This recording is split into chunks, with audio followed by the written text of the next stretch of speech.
care of all the target lines, sir. Thank you, sir. Thank you sir. రాష్ట్ర పౌర సరఫరాల శాఖ మాచిలు గౌరవనీయులు శ్రీ నాదెండ్ల మనోహర్ గారిని మాట్లాడవలసిందిగా సాదరంగా ఆహ్వానిస్తున్నాం.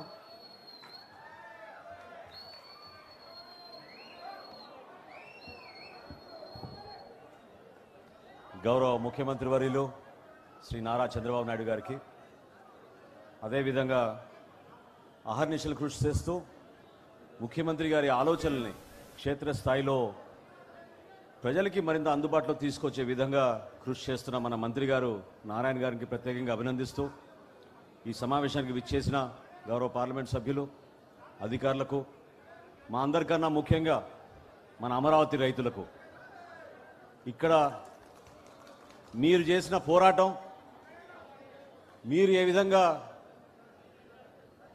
మనకు ఒక రాజధాని ఉండాలనే తపనతోటి ఆ రోజు గౌరవ ముఖ్యమంత్రి గారు ఎప్పుడైతే అమరావతిని ఎంపిక చేసి ఈ ప్రాంతంలో మనం ఒక అద్భుతమైన రాజధాని నిర్మాణం చేద్దామని నిర్ణయించారో, ప్రతి ఒక్కరి కలల సాకారం కోసం మీరు చేసిన త్యాగం, మీరు పడిన అవమానాలు, మిమ్మల్ని పెట్టిన ఇబ్బందులు ఈరోజు మనస్ఫూర్తిగా మన గుండెలు నింపే విధంగా ఒక సంతోషంతో చేస్తున్న కార్యక్రమం ఇది.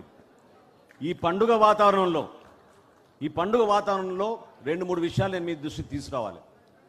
ఎందుకంటే మొదటి నుంచి కూడా పవన్ కళ్యాణ్ గారు, జనసేన పార్టీ ఎప్పుడు కూడా మీ ఆకాంక్షలు నెరవేర్చుకుంటూ, మీరు పడిన కష్టాలకి రైతాంగం ప్రత్యేకంగా ఇబ్బంది పడకూడదనే ఆలోచనతో అనేక సందర్భాల్లో గౌరవ ముఖ్యమంత్రి గారి మీ దృష్టి తీసుకెళ్లి ఆ సమస్యకి పరిష్కారం చేసే విధంగా పలు గ్రామాల్లో ఆ రోజున పవన్ కళ్యాణ్ గారు పర్యటించారు.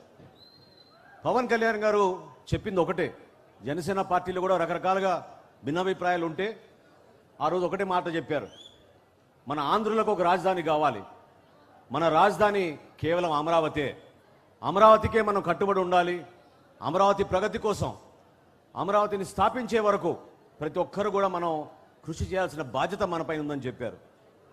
ఏ విధంగా ఆ రోజుల్లో అనేక అనుమానాలు తీసుకొచ్చారో మీ అందరికీ తెలుసు. 30,000 రైతులు ముందుకొచ్చి నిలబడితే అసలు వీళ్ళు రైతులే కాదన్నారు. దేనికోసం ల్యాండ్ పూలింగ్ అన్నారు.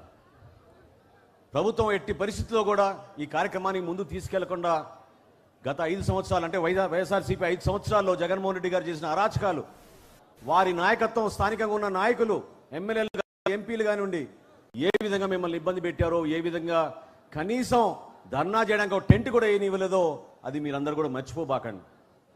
మీ అందరి కోరిక మేరకు ఇందాక నడుచుకుంటూ వస్తుంటే నేను ముఖ్యమంత్రి గారికి గుర్తు చేశాను, హైటెక్ సిటీ నిర్మాణం చేసినప్పుడు ఆ రోజున చిహ్నంగా ఒక కొత్త చార్మినార్ నిర్మాణం చేద్దాం, ఒక కంటెంపరీ విధానంలో వర్తమాన ఆలోచనతో ఉండాలి, కొత్త చార్మినార్ నిర్మాణం చేద్దామని అక్కడ మాదాపూర్ దగ్గర ఏర్పాటు చేశారు. అమరావతి వంతెన ఈరోజు మనం ఏదైతే మెయిన్ మన సీడ్ యాక్సెస్ రోడ్కి మనం ప్రయాణం ప్రశాంతంగా జరిగే విధంగా ఏర్పాటు చేసుకున్నామో, ఆ సందర్భాన్ని నేను గుర్తు చేస్తే ఇది ఒక చిన్న బేబీ స్టెప్ లాగా మనం భావించాలి. హంబుల్ బిగినింగ్ అనే పదం నేను వాడితే ముఖ్యమంత్రి గారు నన్ను కరెక్ట్ చేసి, హంబుల్ బిగినింగ్ కాదు, ఇది ఖచ్చితంగా ఒక గ్రాండ్ విజన్, ఇది మన అమరావతికి. ఆ గ్రాండ్ విజన్ కోసం మనం అందరం నిలబెట్టుకోవాలనే మాట ఆయన చెప్పడం జరిగింది.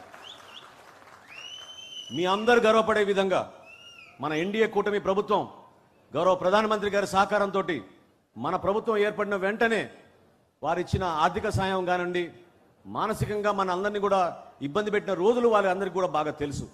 కాబట్టి ఎల్లప్పుడూ భారతీయ జనతా పార్టీ నాయకత్వానికి, అదేవిధంగా గౌరవ ముఖ్యమంత్రి గారికి ప్రత్యేకంగా మరొకసారి ఎన్ని ఇబ్బందులు వచ్చినా, ఎన్ని అవమానాలు వచ్చినా నమ్మిన దానికి కట్టుబడి మీలో ఉన్న ఆత్మవిశ్వాసాన్ని నింపే విధంగా, మీలో ఒక ధైర్యం నింపే విధంగా, ప్రజలకి ఒక అద్భుతమైన రాజధాని నిర్మాణం చేయడానికి ఆయన వేస్తున్న అడుగులో ప్రతి ఒక్కరం కూడా మనస్ఫూర్తిగా ఆయన్ని బలపరుస్తూ ముందుకెళ్తామని ఈ సందర్భంగా మిమ్మల్ని అందరినీ కూడా మనస్ఫూర్తిగా మరొకసారి మన అమరావతి రైతులకి ప్రత్యేకంగా జనసేన పార్టీ తరఫు నుంచి, కూటమి ప్రభుత్వం నుంచి మనస్ఫూర్తిగా మీకు మరొకసారి అభినందనలు, ధన్యవాదాలు.